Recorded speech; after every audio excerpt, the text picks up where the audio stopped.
Selling coaching to regular people is hard.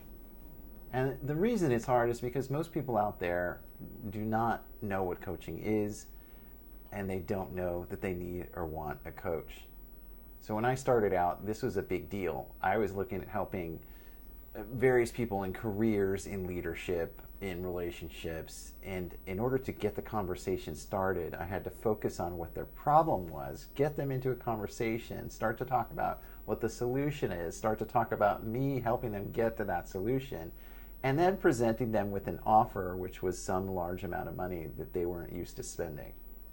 That is a tall ask, right? So the thing to keep in mind is that regular people need to have the experience of coaching at least a little bit in order to understand what it is. This comes right out of the famous book, The Prosperous Coach by Steve Chandler and Rich Litvin. But the challenge in their method is they want you to coach somebody at length until the conversation comes up to make a proposal, which is the same thing as saying, okay, I'll keep coaching you if you pay me. And that conversation also has to happen. So there's no way around it. There's nothing that makes this easy, especially for a beginner.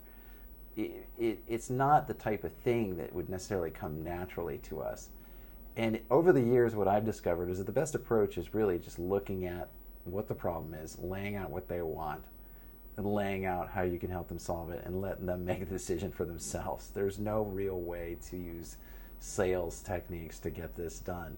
This is hard. It took me a few years to get up this learning curve completely to feel comfortable actually having these types of conversations with clients. Not to mention that a lot of them don't go the way that you want them to, and you have to let the ones go, the ones who say, I'm going to think about it, or the ones who who just simply can't pay.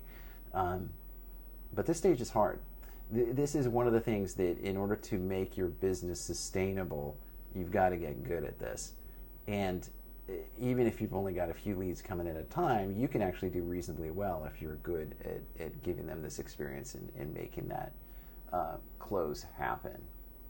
But it's not easy. Don't let anybody kid you that it is, and it will be a long learning curve. So factor that into your equation as to whether you're ready to commit to growing your coaching business, and I'll see you next time.